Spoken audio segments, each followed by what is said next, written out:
같이 성경 보겠습니다. 에베소서 4장 17절에서 24절 말씀 같이 읽읍시다. 에베소서 4장 17절에서 24절 말씀.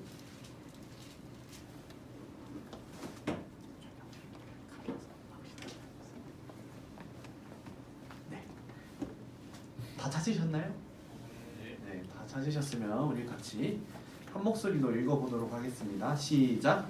그러므로 내가 이것을 말하며 주 안에서 증언하노니 이제부터 너희는 이방인이 그 마음에 허망한 것으로 행함 같이 행하지 말라.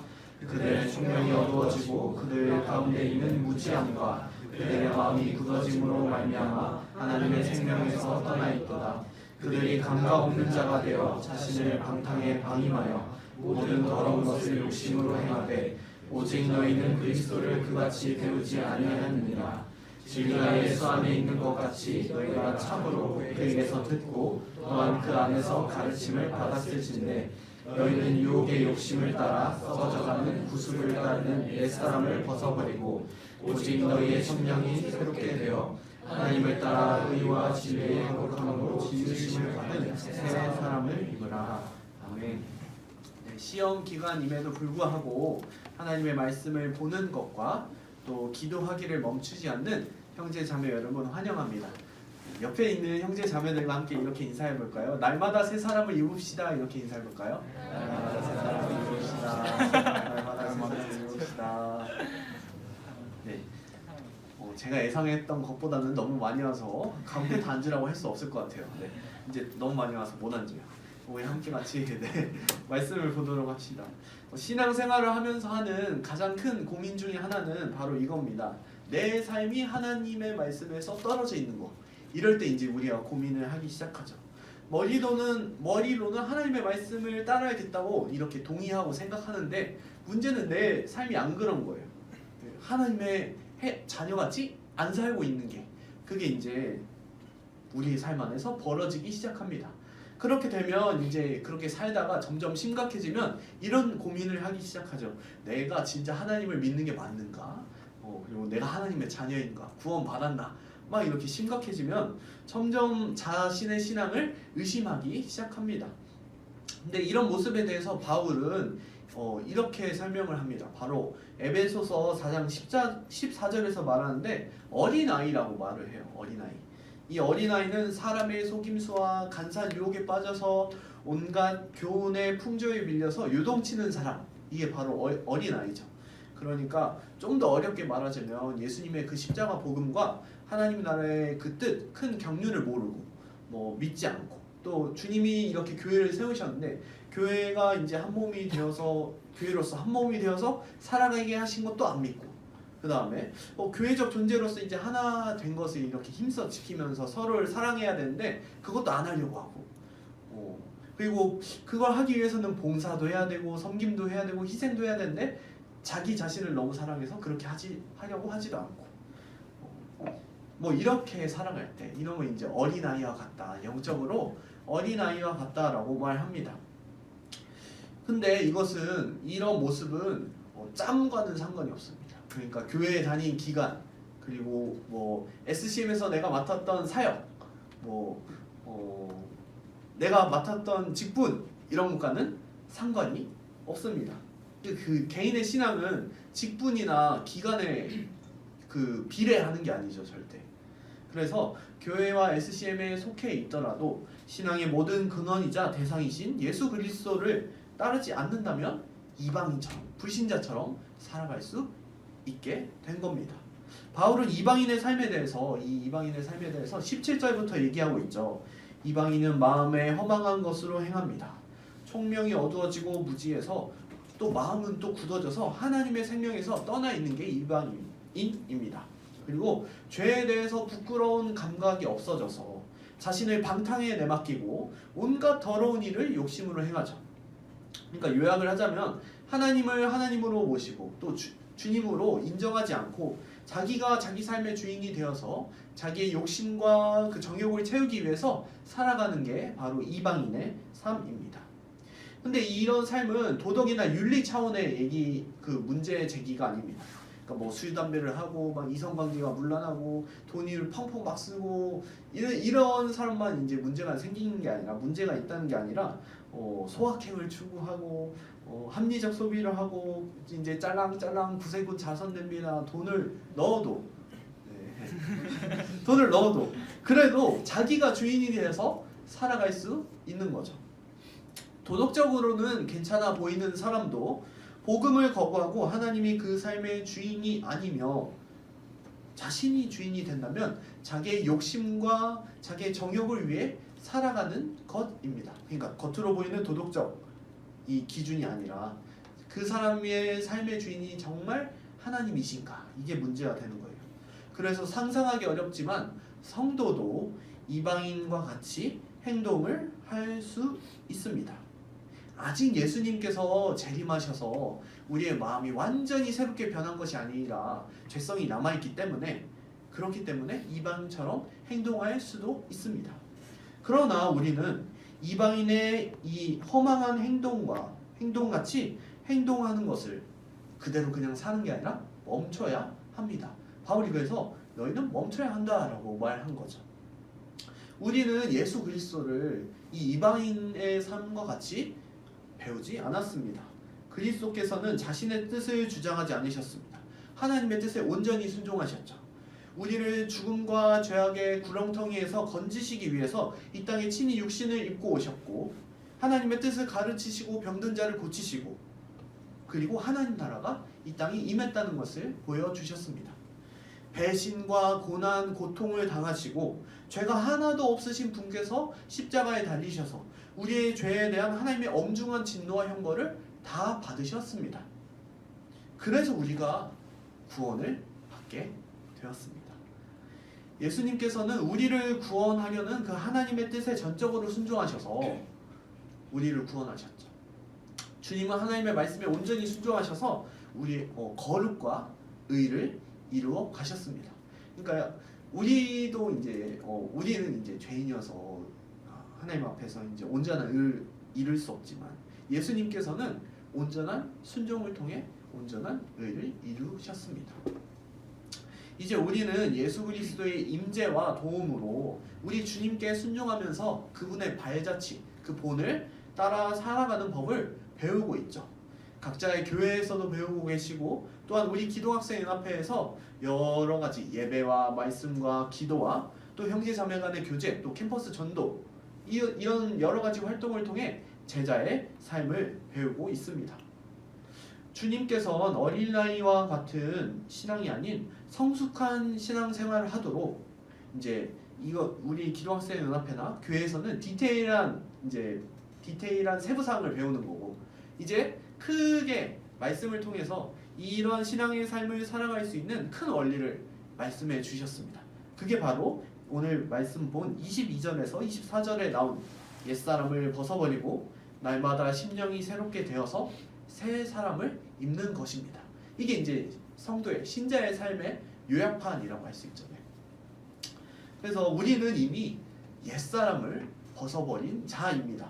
이미 그리스도 안에 거하고 있는 새로운 사람입니다. 예수님께서 예수 그리스도를 나의 구원자로 또 내 삶의 주인으로 믿는 사람이죠.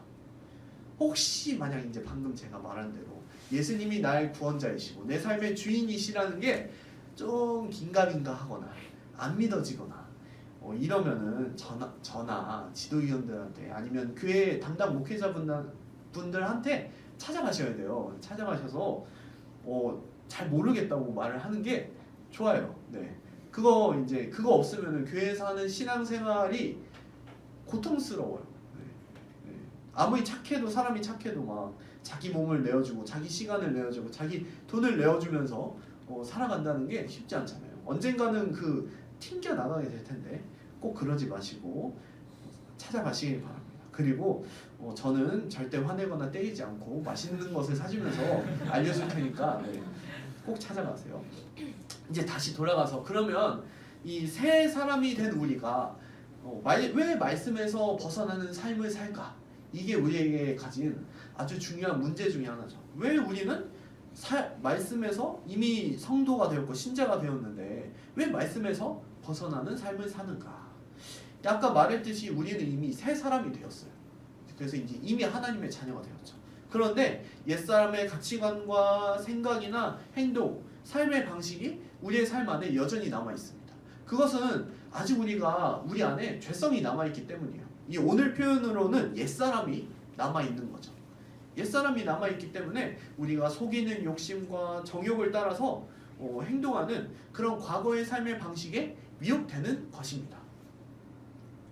미혹을 그러니까 받을 수 있는 거예요. 성도가 미혹을 받을 수 있어요. 받는다고 성도가 아닌 게 아니에요. 신자가 아닌 게 아니고 미혹을 받을 수 있습니다. 왜냐하면 아직 이제 이것을 이제 뭐 많이 들으신 표현으로 교회에서 이제 목사님들이 많이 말씀하시죠. 이미와 아직 사이에 있다. 예수님께서 이미 초림하셨는데 이미 오셔서 십자가를 지시고 부활하심으로 모든 죄를 사하시고 우리를 이미 하나님 나라 백성으로 삼으셨는데 구원하셨는데 아직 예수님께서 다시 오지 않으셨기 때문에 우리 안에는 여전히 죄성이 남아있고 그래서 예수님이 다시 오실 때 죄성이 이제 모든 죄성이 다 없어지고 하나님의 나라가 완전해질 것이다 이렇게 말씀하시잖아요. 그래서 이미와 아직 사이에 있기 때문에 우리가 그런 미혹에 흔들리게 되는 것입니다. 그렇지만 우리가 흔들릴 수 있는 존재이지만 우리는 새 사람으로서 썩어가고 부패해가는 그 옛 사람의 삶을 절대로 기뻐하며 받아들일 수는 없습니다. 예를 들면 이제 제가 처음 대학교에 공구학번으로 컴공에 입학했을 때 그때 대학 문화가 너무 재밌고 중대생으로서의 자부심도 쩔고 그 다음에 이제 우리 컴공과 과 생활 재밌어요. 그래서 아주 열심히 살았죠. 과 생활에 젖어서 이제 동기들과 모여서 술 먹고 선배들과 모여서 술 먹고 이런 삶을 살아왔습니다. 교회는 막 억지로 하고 선교단체에 대해서는 1%도 생각하지 않았어요. 저는 2학년 2학기 때 군대 갔다 와서 SCM에 왔거든요. 그러니까 하나님이 주인이 되시는 삶이 아니라 제가 주인이 돼서 제 육체의 욕심과 정욕을 따라서 열심히 살아왔던 거죠.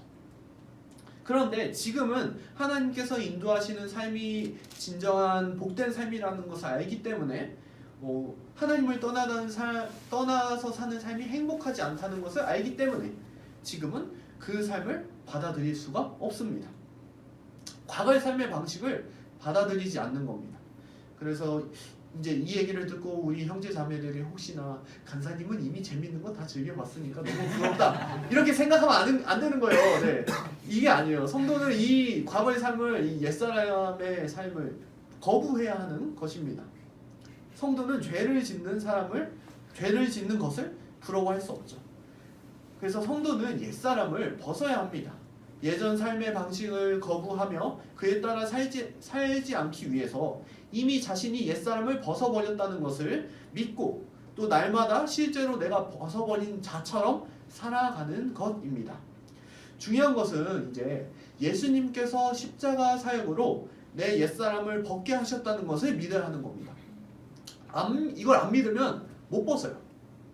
네. 제가 막 이제 제 이 피부를 벗길 수가 없잖아요. 아프잖아요. 네. 그런 것처럼 내가 벗을 수가 없고 예수 그리스도께서 이미 이것을 행하셨다라는 것을 믿어야 하는 겁니다. 그러면 믿는다라고 하는데 믿어야 된다. 믿음 많이 말하잖아요. 도대체 믿음이 뭐냐?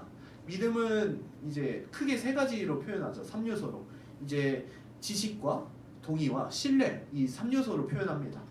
우리의 믿음은 이 내용을 어떤 대상에 대한 내용을 아는 지식과 그리고 그것을 옳다고 여기는 동의와 그리고 그것을 온전히 전적으로 의존하는 이 신뢰 3요소로 구성되어 있습니다. 그러니까 만약 예수님의 십자가 사역을 예로 들자면 예수님께서 십자가에서 나의 죄값을 치르셨다. 이런 내용이 이제 지식이죠. 그리고 그것을 내가 받아들이고 옳다라고 믿으면 동의가 됩니다. 이제 안 믿는 동의를 안 하는 사람들 많잖아요. 예수라는 사람이 있지도 않았다. 십자가에서 그냥 죽었다. 뭐 하나님이 아니다. 이렇게 내 죄값을 치른 게 아니라 뭐 나랑 상관없는 일이다. 이런 사람들이 있는데 그게 아니라 그것을 옳다고 이제 여깁니다. 그게 동의고. 그다음에 가장 중요한 이 신뢰는 뭐냐면 예수님의 십자가가 아니면 나는 죽을 수밖에 없다. 이렇게 생각하는 거죠. 그리고 내 행위와 공로가 아니라 예수님의 그 십자가만 의지하는 것이 바로 의존입니다. 그러니까 예수님의 십자가가 아니면 난 죽을 수밖에 없다. 그리고 내가 살기 위해서는 영원한 생명을 얻기 위해서는 오로지 예수 그리스도의 그 십자가만이 그 문제의 해답이다라고 이렇게 생각하고 예수님만 의존하는 것이 이제 진짜 의존인 거죠. 그 신뢰인 거죠. 그래서 예수님의 십자가가 아니면 나는 죽을 수밖에 없다 생각하는 거죠. 이제 이것은 십자가의 내용이고 우리 이제 이 옛사람에 대해서 다시 돌아가 봅시다. 옛사람의 문제로 돌아가기 위해서 우리 갈라디아서 2장 20절을 함께 찾아서 읽어보죠.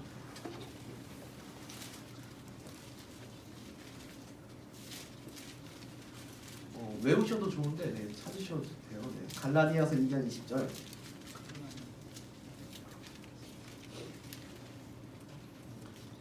찾으셨으면 함께 읽어보겠습니다. 시작. 내가 그리스도와 함께 십자가에 못 박혔나니 그런즉 이제는 내가 사는 것이 아니요 내 안에 그리스도께서 사시는 것이라.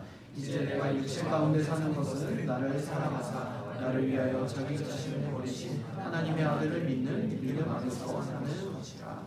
아멘. 예수님께서 내 옛사람을 벗기셨습니다.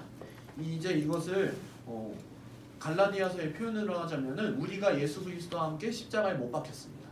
우리가 예전 삶의 방식에서 벗어나기 위해서 예수님께서 십자가에 달리신 거예요. 예수님께서 십자가에서 죽으신 것이 동시에 내 옛사람이 죽은 거입니다. 그래서 이 사실을 알고 동의하고 그리고 그 주님만 의존할 때 그때 우리가 옛사람을 벗어 던지어서 살 수 있는 거죠. 그래서 이게 내 노력이나 어떤 고행이나 아니면 공로가 되는 게 아닙니다. 이게 바로 주님의 은혜죠. 내가 어떻게든 내 옛사람 벗어보겠다고 막 노력을 하는 게 아니라 주님께서 이미 십자가에서 죽으셨고 그것이 동시에 내 옛사람을 함께 못 박으셔서 벗게 하셨다라는 것을 믿을 때 그게 이제 옛사람을 벗는다는 것을 온전히 예수 그리스도께 맡겨드리는 것이고 그럴 때 또 주님의 은혜가 크다라고 고백하게 될 것입니다. 그래서 우리는 예수 그리스도에 의해서 옛사람이 벗겨졌다고 믿고 그대로 살아가면 됩니다. 그리고 날마다 실제로 벗어버린 자처럼 살도록 그리스도의 그 십자가 사역을 의지하는 거죠. 옛사람이 벗겨졌다고 이제 믿죠. 그럼 믿기 때문에 실제로 그대로 살 수 있게 된 것입니다. 이게 바로 바울이 22절에서 옛사람을 벗으라 라고 한 말입니다. 내가 옛사람을 벗으라 하는 게 아니라 그리스도의 그 십자가 사역을 의지하고 믿음으로 옛사람을 벗으라 라고 하는 거죠. 그러면 둘째는 무엇이냐? 바로 성도가 심령이 새롭게 돼야 되는 거예요. 23절에 나와 있죠. 심령이 새롭게 된다. 우리는 이제 주님을 믿을 때 새 사람이 되었습니다. 그 후로 성도는 지속적이고 반복적으로 심령이 새롭게 되어야 합니다. 성도는 날마다 심령이 새롭게 돼야 돼요. 근데 그러면 도대체 어떻게 심령이 새롭게 될 수 있느냐?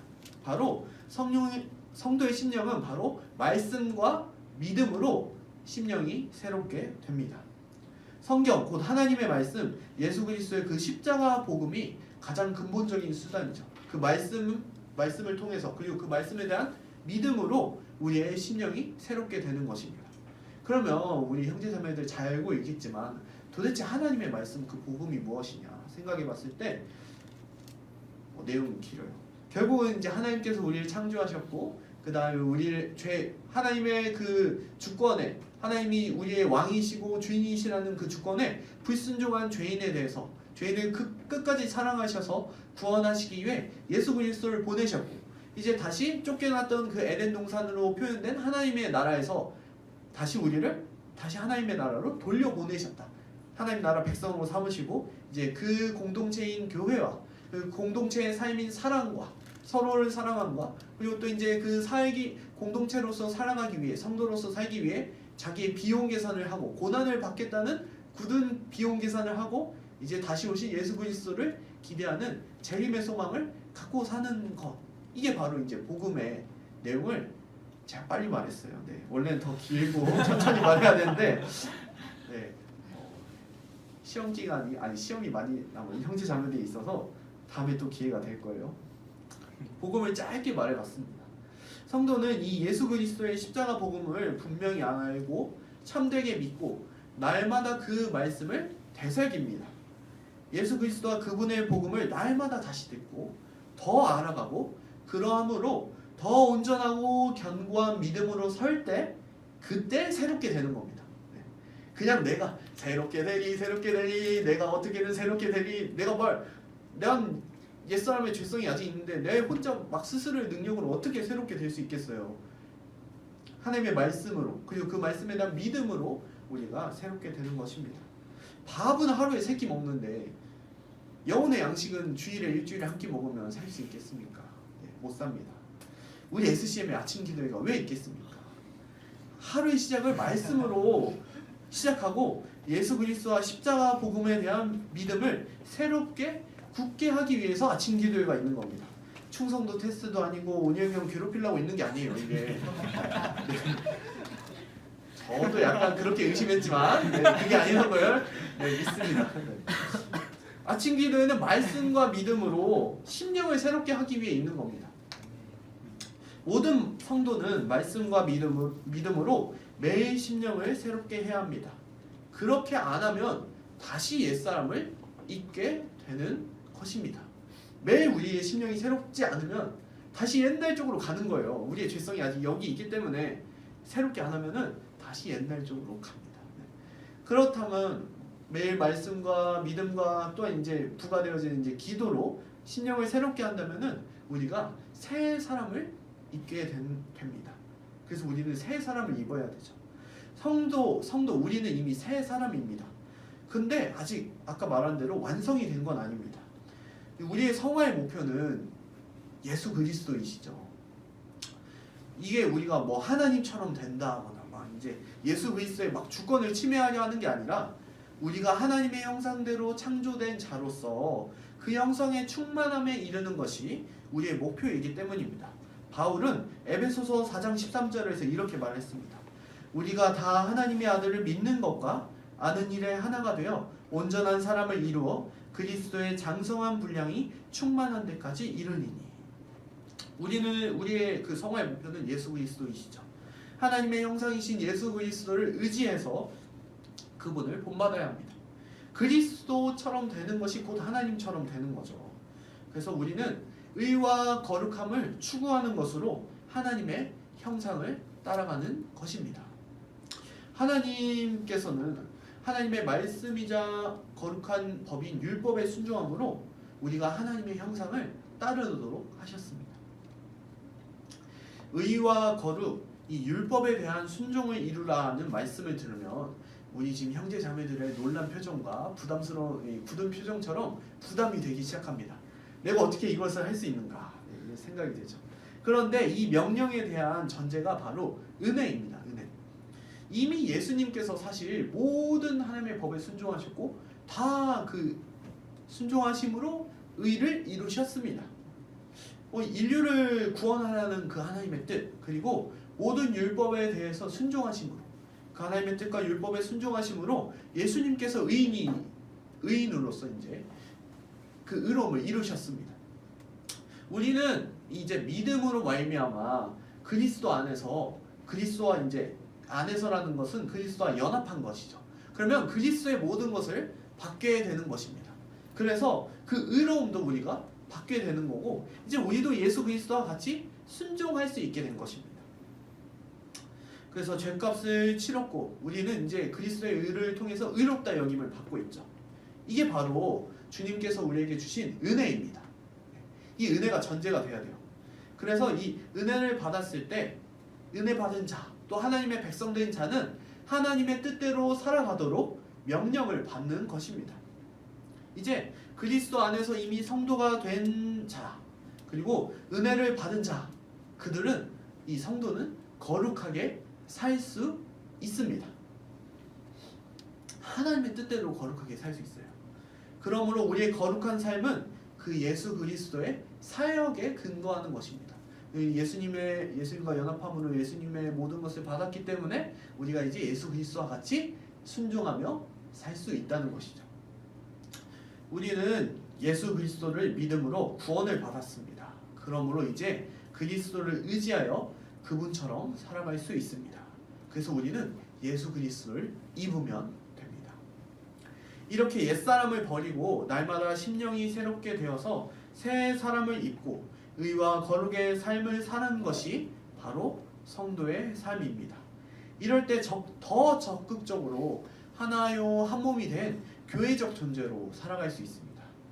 자신의 욕심과 정욕을 채우던 그 옛사람의 삶을 벗어버리고 이제 하나님의 말씀과 그리스도에 대한 믿음으로 우리의 심령을 새롭게 해서 예수 그리스도 새로운 사람을 입었기 때문에 새 사람을 입었기 때문에 하나님을 사랑할 수 있고 이웃을 사랑할 수 있습니다. 형제 자매 여러분, 이제 학기를 마치고 아직 안 마친 분도 있지만 이제 곧 마치고 방학이 됩니다. 이제 캠퍼스를 떠나고 SCM도 떠나고 뭐 이제 아예 떠나는 거 아니죠.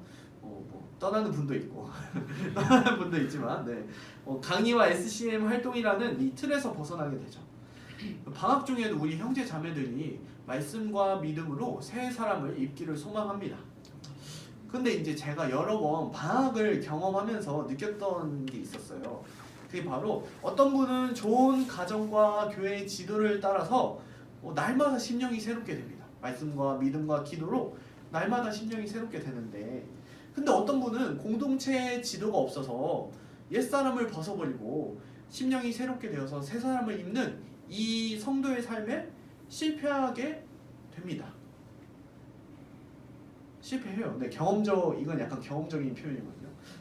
저도 많이 실패했었고 또 다른 형제 자매들도 실패하게 됩니다. 특별히 이제 캠퍼스를 아예 떠나는 분들은 걱정이 되죠. 이제 항상 다 막 주님의 뜻대로 막 온전히 살고 으쌰으쌰 하는 게 아니에요. 네. 우리 형제 자매들이 그렇다는 게 아닙니다. 네. 그렇다는 게 아니에요. 네. 과거에 이게 그런 전례가 경험이 있었다는 거죠. 그래서 SCM에서 방학 중에도 말씀과 기도로 새 사람을 입도록 돕는 경건 훈련을 준비한 거예요. 그래서 준비한 거예요. 네. 이게 왜 혼자서는 안 될까? 왜 공동체의 도움이 필요할까? 잠깐 생각하면 좋겠습니다. 이 성도는 개별적 존재가 아닙니다. 그래서 혼자 신앙생활을 하는 게 불가능해요. 우리가 모든 성도들은 같이 있고 함께 살아가며 교제할 때 온전하게 됩니다. 각자가 받은 은사와 직분을 통해서 교회를 위해 또 이 공동체를 위해 섬길 때 서로를 또 이 공동체를 온전하게 하는 것입니다. 혼자가 되면 자기가 옛사람의 행동을 할 때 누가 권면을 해줄 사람이 없어요. 혼자면. 그런데 하나님의 말씀도 공급받지 못하고요.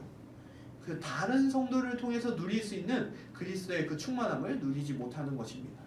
그래서 새 사람을 입기 위해서는, 심령이 새롭게 되기 위해서는 함께 죄와 싸우고 말씀을 먹고 사랑할 공동체가 필요한 것입니다. 그래서 이번 방학 동안 경건 훈련을 진행합니다. 크게 두 과목이에요.